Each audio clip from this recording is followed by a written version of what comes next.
Com certeza você já ouviu essa frase: nunca é tarde para recomeçar. Porém, quando se fala isso, não se leva em conta como que está a vida da pessoa.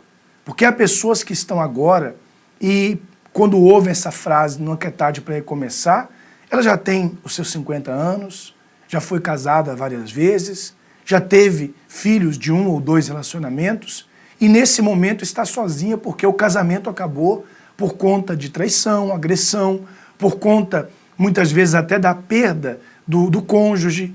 E quando essa pessoa ouve nunca é tarde para recomeçar, ela se coloca essa questão: como?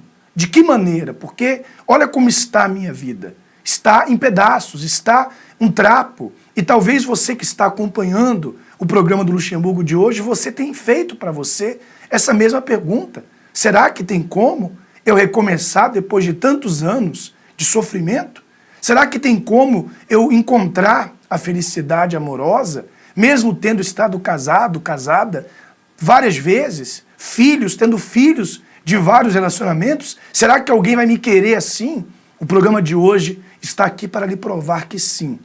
É possível recomeçar, é possível ter uma vida nova quando você busca a direção certa, quando você aprende o amor inteligente. Inclusive, eu quero que você preste muita atenção nessa matéria que fala sobre recomeços. Talvez você está procurando isso. Você quer recomeçar a sua vida depois de traições, violência. Você quer começar a sua vida depois de ter ficado viúvo, viúva, e você não sabe como. Preste muita atenção nessa matéria. Entretanto, se você quiser falar conosco, você está tendo dificuldades em recomeçar, você pode ligar pelo +352 661 483 761. Vamos a essa matéria e voltamos em seguida.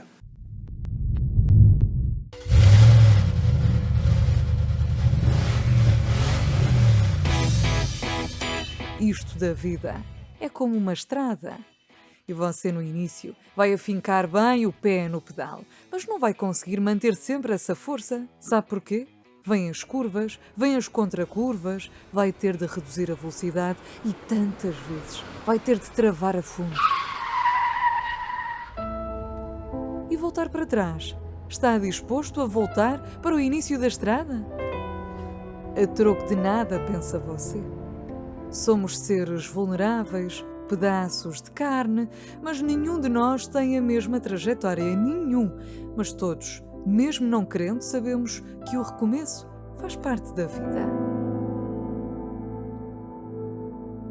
Recomeçar. Na vida a dois, depois de uma união que chegou ao fim, liquidada também fica à vontade de voltar a arriscar em outro alguém, de voltar a amar, a viver juntos, voltar a entrelaçar os dedos. No amor, o começo é tão pintado a borboletas no estômago, parece que é tudo tão leve, não é? Mas é possível voltar a viver isso mais do que uma vez? Talvez seja essa a sua questão, porque rasurou a hipótese do recomeço. E esse emprego foi despedido? Então é hora de voltar a procurar um novo lugar no mercado de trabalho, voltar a enviar currículos, a ligar para os conhecidos da área que você gosta e sim, vai ter de recomeçar mesmo sabendo que vai levar muitos nãos garantidos. Há força para tanta coisa e não há força para o recomeço? Há ouvidos atentos para ouvir o que rebaixa e não há vontade para recomeçar? Depois do fim de algo, cola-se a frustração, a culpabilização, a vitimização. De quem é a culpa para isto tudo estar a acontecer? Você? Eu? Outra pessoa? Nesses apontares de dedos, até Deus é alvo de afirmações.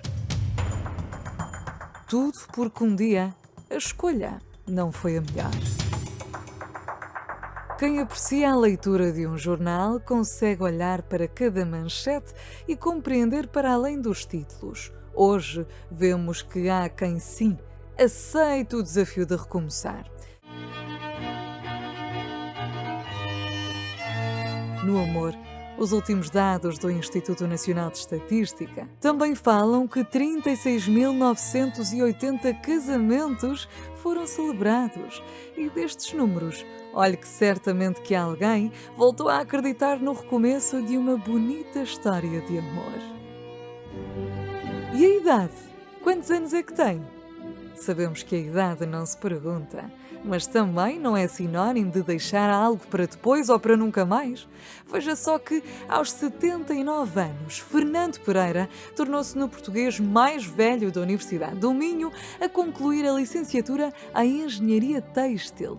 Uma vida intensa de trabalho fez com que adiasse o sonho de estudar, mas o recomeço para voltar à escola aconteceu. Mas não é caso único. No Reino Unido, aos 95 anos de idade, David Margett terminou o mestrado e diz que ainda quer tirar outro curso, veja só. Mas para que esteja disposto a escrever uma nova história, tem de primeiro sepultar o passado, enterrá-lo bem, deixá-lo lá, num lugar onde nunca mais você vai voltar, mexer ou desenterrar. E recomece projetos, sonhos, relações, a sua vida com Deus. Deite no ralo todas as decepções que já teve e abrace o desafio do recomeço.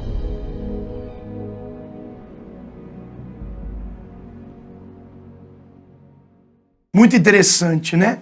As pessoas, muitas delas acham que é impossível um recomeço. Mas quando se tem a orientação certa, quando se alcança a cura para o interior, quando se livra de bagagens, traumas e feridas do passado, sim, eu posso afirmar para você que sim, não é tarde para você recomeçar sua vida. Talvez você está casado, casada com a mesma pessoa e o seu relacionamento já terminou várias vezes. E você diz assim, olha, eu só estou com o meu cônjuge por causa dos filhos, ou porque eu não quero ter aqueles problemas de partilhar, de dividir os bens. Eu estou levando, empurrando com a barriga o relacionamento porque eu quero evitar a chateação. Minha amiga e meu amigo, se eu disser para você que tem como você recomeçar esse relacionamento, você acredita? Se eu disser para você que tem como você salvar o seu casamento, você crê? Mas pode ter certeza que não é uma afirmação falsa. Muitos casais têm sido ajudados. Muitas famílias e casamentos têm sido restauradas através do trabalho da terapia do amor. E se você deseja essa ajuda, você deseja recomeçar do zero, sabe? Como se você estivesse se casando hoje, como se você estivesse iniciando a sua família hoje, você tem essa oportunidade. Inclusive, você vai acompanhar agora a história da senhora Maria José. Ela que sofreu muito no seu relacionamento. Porém, um dia, o relacionamento dela recomeçou. E hoje, como ela mesma vai contar, não só apenas o relacionamento, mas a vida dela foi completamente reconstruída, restaurada, e hoje ela é uma mulher que tem paz, uma mulher que é feliz, uma mulher que é realizada no seu interior, porque além de ter vivido com o seu marido um relacionamento totalmente diferente, reconstruído, realizado, hoje ela tem dentro de si o Espírito do amor, que é o Espírito Santo. Vamos então à história dela. Em seguida, se você puder, prepare um copo com água. Voltaremos fazendo uma oração, uma intercessão em seu favor, em favor da sua família, como também da sua vida amorosa. Como criança achava que era uma menina feliz. Os meus pais eram famílias humildes, mas realmente davam-nos muito amor. A todos os filhos nós tínhamos muito amor. E eu não sentia essa pobreza que realmente existia, eu não sentia, como criança não sentia. Era nessa altura que havia isso dos soldados que estavam na tropa, não é? E eu escrevia-me com eles como se fosse uma madrinha de guerra. E nessa altura conheci, que hoje sou viúva, não é? Mas que era o meu marido, que o conheci, que ele estava em Angola, e entretanto depois ele, por cartas que eu não conhecia, ele pediu-me namoro, eu aceitei. E quando ele chegou cá, a primeira coisa que ele fez foi logo querer conhecer a família, não é? Que até depois casamos. Mas nessa altura do casamento houve assim uma coisa que foi muito marcante, porque eu andava a arranjar a casa para casar e quando passei com a minha mãe a casa de uma vizinha, eu ouvi assim umas palavras que ela dizia assim: eu jurei-lhe vida negra e vida negra é lá de passar.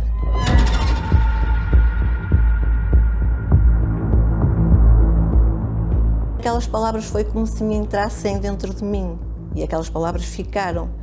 E então a partir daí eu vim e já nunca mais conseguia, já não tinha vontade nem de casar, já não tinha vontade de arranjar a casa, já tudo que estava lá na casa não dava, não ficava bem. A minha avó conhecia, não é? Hoje eu vejo o que era aquelas senhoras que chamavam as videntes, e ela conhecia uma senhora que era vidente. E ela perguntou-me, então e porquê é que tu ficaste assim, que não tens vontade? Então tu não querias casar? Eu disse, queria, mas não sei, agora já não tenho vontade, as coisas não correm bem, também a casa não fica bem, quer dizer, eu comecei a pôr muitos problemas. E ela então respondeu-me, mas tu vais-te levantar daí, porque eu não te quero aí na cama. Vais-te levantar e vais começar a fazer tudo que tens que fazer para o teu casamento.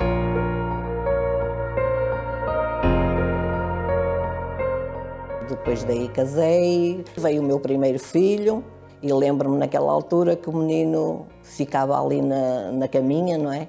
E eu olhava para ele e via que ele não fixava aquele sítio da casa e ficava ali com aqueles olhos sempre assim fixos. E eu então assustava-me, quando eu via assim, assustava-me de ver os olhos dele. A minha avó chamou a mesma pessoa para ver o menino. E a senhora disse-lhe, olha, eu não sei se o menino vai resistir, porque já passa bastante tempo e da forma que ele está, não sei se vai resistir o menino a isto que lhe aconteceu. Entretanto, um dia foi quando a minha irmã, que já andava há muitos anos na Igreja Universal, e a minha irmã convidava-me muitas vezes a mim, e eu dizia sempre que não queria vir, mas nunca lhe dizia que eu não queria vir por causa do meu marido. Eu fazia como se eu não quisesse vir mesmo. E ela sempre insistia, não é? Quando lá chegámos, ele muito calmo, esteve muito bem, lembro-me perfeitamente que vieram os obreiros fazer-lhe a oração e ele deixou fazer normalmente a oração. E depois, quando eu cheguei a casa, é que lhe perguntei, então, tu sabias que nós íamos à igreja da minha irmã? Eu até lhe disse assim, à igreja da minha irmã. E ele disse assim, não, mas até foi bom. Eu gostei, olha, até gostei muito, por acaso. Eu disse, então vamos continuar a ir. Ele, vamos ver. Pronto, assim foi.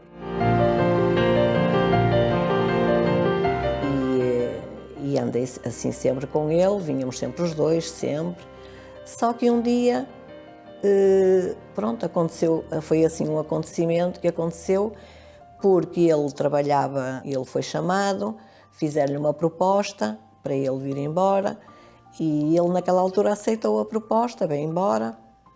Pronto, mas nessa altura, talvez porque ele era um homem muito cheio de vida, muito trabalho, como perdeu isso do trabalho, de não trabalhar, trabalhava, mas era diferente, porque era uma pessoa que não está com os colegas, não era? Já era diferente. E então ele aí começou a ficar tipo depressivo. E eu comecei a notar que havia ali uma diferença nele. E fomos ao médico e assim o médico medicou. Lá está, ele ali começou a piorar. Dia a dia ele piorava. E já tinha dificuldade, começou depois a ter dificuldades até a caminhar. Mas Deus não era assim que estava o propósito para ele, não é? Porque eu creio, porque Deus tem um propósito para cada um de nós. E então, naquela altura, ele não... foi o processo depois do internamento até que chegou à altura dele falecer. Mas isto antes de acontecer isso com ele, foi o que me aconteceu a mim, porque ele estava doente, eu estava a cuidar dele, já há bastantes anos, com ele assim nessa situação, que fiquei eu com um cancro de mama. nessa altura.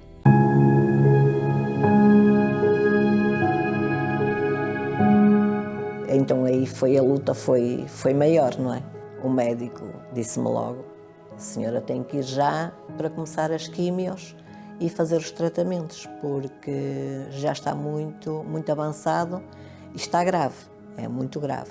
Depois de eu fazer esses tratamentos, claro, eu andava sempre lá a ser vigiada, que até me foi dado o diagnóstico, portanto, que o cancro que já estava curada totalmente e não tive mazelas nenhumas.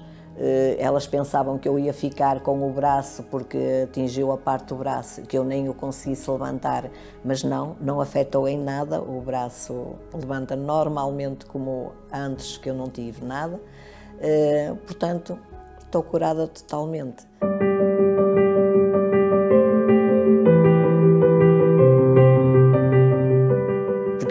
Eu confiei sempre, eu coloquei nas mãos de Deus, eu sabia que eu ia ser curada, porque eu coloquei nas mãos de Deus tudo o que eu estava a passar e eu pensei sempre, isto não é por acaso que me está a acontecer. O meu marido doente e me acontecer a mim, isto é um propósito que há para mim, porque Deus quer ver até onde eu vou, onde está a minha força, e a minha força estava nele, estava no altar. E então eu nunca duvidei nem um pouquinho, eu sabia que eu ia ser curada. E então, sim, assim aconteceu, não é? Eu fui curada, não tive realmente mazelas, estou bem totalmente. É um milagre de Jesus, porque da forma que os médicos diziam e tudo que me aconteceu, só Jesus mesmo, para me curar, para eu hoje ser a mulher que sou, só Jesus.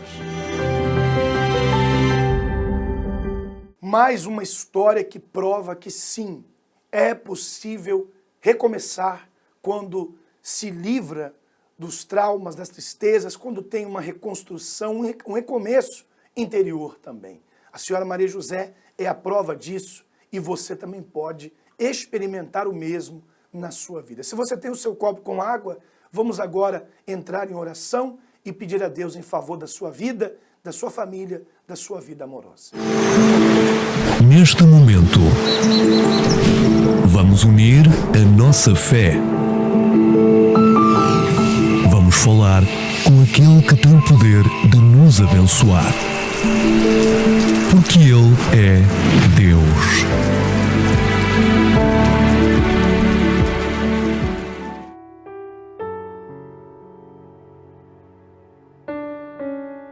Senhor Deus e Pai, muitas são as pessoas, meu Deus, que estão vivendo uma família destruída, um lar despedaçado, um casamento que vai se empurrando com a barriga e vivendo até mesmo de aparência. Mas eu peço, meu Deus, que de hoje em diante essa situação venha mudar. Um dia a senhora Maria ouviu falar que tinha jeito para ela, tinha jeito para o casamento e ela creu. E essa pessoa está ouvindo falar agora. Então desperta dentro dela essa fé, essa esperança. E que assim como, meu Pai, o Senhor mudou a vida da senhora Maria José, o Senhor venha mudar também a vida dela. Meu Deus, eu consagro esta água e que ao beber dela, esta pessoa tenha força, ânimo e coragem para dar um passo de fé e mudar a sua situação. Beba com fé da sua água, em nome de Jesus.